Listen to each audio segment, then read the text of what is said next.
Hey everyone, welcome to the show. I have an update to share about one of Trump's Capitol insurrectionists. It's time for an episode of Where Are They Now? Matthew Bledsoe was arrested. Patrick Montgomery was in court. Jonathan Manapa will stay in federal custody. No, I don't take responsibility at all. So 36-year-old South Carolina resident George Tenney III messaged a friend on November 27th of 2020. He said, quote, "If we don't win this, there will be a revolution. No other option, in my opinion." On December 14th, he messaged again and asked, quote, "Where and how do I get involved or a part of one of these patriot revolution groups like Proud Boys or any of the other American patriot militias?" Tenney exchanged other messages with his friend in which they shared election conspiracy theories. Tenney claimed that Trump's alternate electors were legitimate. And at one point, Tenney even claimed that the Democrats were being arrested for fraud. After Donald Trump's tweet about "Be There Will Be Wild," Tenney started making plans to attend the January 6th event with his friend. And on December 28th, Tenney told his friend in part, quote, "I also think I'm going to bring my AR and pistols. The more I look into everything going on and what could happen in DC, it could get nasty." The same day, Tenney messaged another friend about January 6th, and he wrote in part, quote, "It's starting to look like we may siege the Capitol building and Congress if the electoral votes don't go right. There's a bunch going around. Figured we should talk about it. The people I'm going, we are forming plans for every scenario." Then on January 6th, after he heard that the Capitol was under attack, Tenney and his friends made their way to the Capitol. They scaled a wall to reach the Upper West Terrace and Capitol doors. Tenney was seen and heard on video. He was pointing at officers, verbally confronting them. And then a while later, just 10 minutes after the initial breach of the building, Tenney illegally entered the building. There were alarms blaring. There was broken glass on the floor. Tenney and one of his friends went further into the building. And then, as seen on surveillance video, Tenney opened a Capitol door from the inside to allow more of Trump's mob into the building. The doors were being guarded from the outside. There was a small number of officers there. And they tried to push the door closed again after Tenney got it open, but Tenney pushed back against them, and then he wedged his body in the door frame. At that point, another officer who was inside the building saw what was going on. So he runs, he tries to close the door, and he pushed Tenney away. But the officer turned his back at that point to try to pull the door shut and to push people away as they were trying to get in. And Tenney runs up behind him, grabs him, and shoves him into the doorframe. And according to the prosecutor, it appeared that the officer's head made contact with the doorframe at that point. The officer then turns around, he faces Tenney. Tenney pushes him in the chest. They start arguing, and then Tenney keeps jabbing his finger into the officer's chest. So the officer later relayed to investigators that Tenney said something like, "You're not going to stop us. There's, X number of us," like trying to threaten him with the number of people that could overwhelm them. By that time, more of Trump's mob started to surround this officer. Tenney also somehow got his arm wrapped around because he was still trying to get the door open and people in. He gets his arm wrapped around another officer who was guarding the door on the outside. And then he got loose from this officer and he placed his hand on that officer's chest. They had some sort of verbal interaction. Then Tenney shuffles backwards. He is running backwards towards the rotunda, and he's yelling to everyone, quote, "Stand up, patriots, stand up." However, he approached the set of doors again. He confronts the officer whose arm he got entangled with, and Tenney's yelling at him, quote, "We are one of you." So by that point, the mob is streaming in through the door that Tenney opened. He's patting some of them on the back. He's yelling things like, "Come on, Americans, stand up, patriots."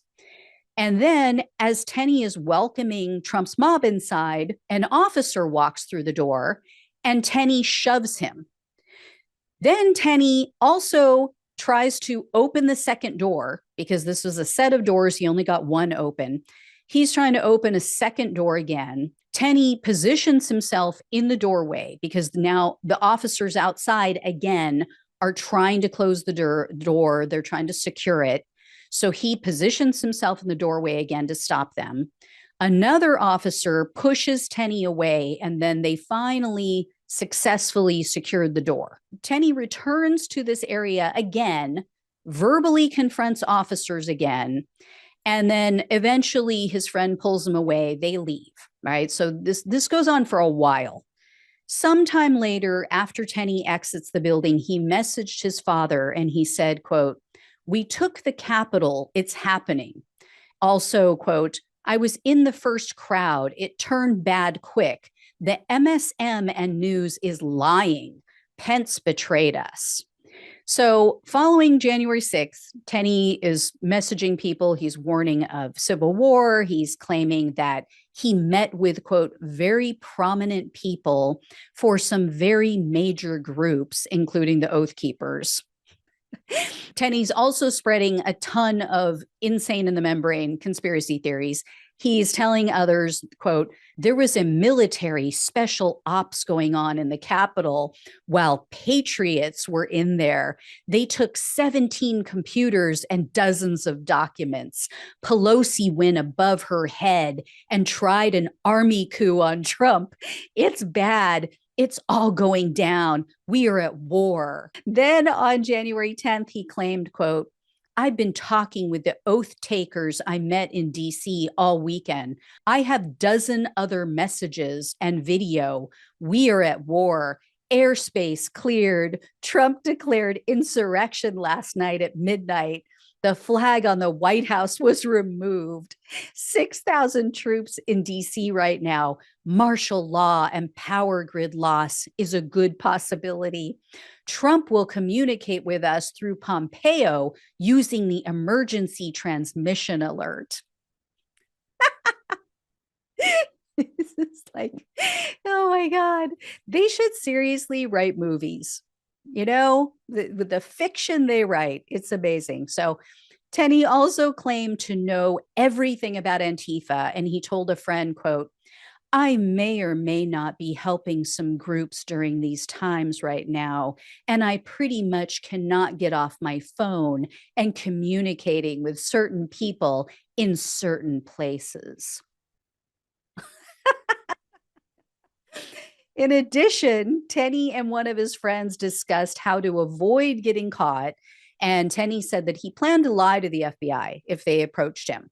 However, when the FBI did come a knocking, which was on February 9th of 2021, Tenney admitted to entering the building, but he downplayed his actions. And he claimed that he didn't see any barricades or police before he entered. Then he also said that he was only in the building for 3 to 4 minutes before he realized that something bad was happening. And so he left. And then he tried to play the hero, of course. He actually told the agents that he helped officers to their feet when they were knocked down. And then he said that a SWAT member said to him, quote, "We need people like you to help get everyone out." So 007. So Tenney was arrested on June 28th of 2021. He was indicted on charges of civil disorder, obstructing an official proceeding, assaulting or resisting officers, entering a restricted building or grounds, 2 counts of disorderly conduct, 2 counts of physical violence, and parading in a Capitol. In June of 2022, Tenney pleaded guilty to the felony charges of civil disorder and obstructing an official proceeding. And based on the most serious of those 2 crimes, he was facing up to 20 years in prison, 3 years of probation, and $250,000 in fines. However, the prosecutor requested only 48 months in prison, 3 years of probation, $2,000 in restitution. In a sentencing memo to the court, Tenney's attorney argued for probation or house arrest, and they told the judge, quote, "He realizes now that he and the others in the Capitol that day were merely pawns for ill-intentioned politicians and far-right media personalities." I mean, we were telling you that. We kept telling you that. Yeah, maybe listen to us next time. The attorney also said, quote, he realizes now that he ruined his career, embarrassed his family, put his freedom in jeopardy, and became a convicted felon, all in service of an absurd lie. So Tenney addressed the judge at the sentencing hearing, and he choked up when he was speaking. And he said, quote, I lost friends. I lost income. I will never make this mistake again.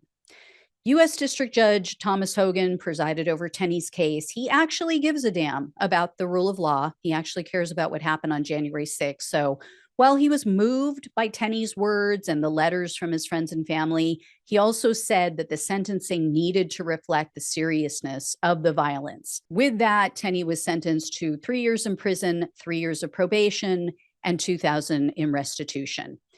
I feel sorry for his children because their father placed his love for Trump above all else. So they will be without a father for 3 years. I really hope this guy is sincere. I really hope he understands how he was played. And, if not, I guess he's going to have a few years to think about it. So anyway, guys, thanks so much for watching and listening. Please like, share, subscribe. Please donate monthly or one time, whatever you can. I appreciate it. Thank you so much. Take care. I'll talk with you soon.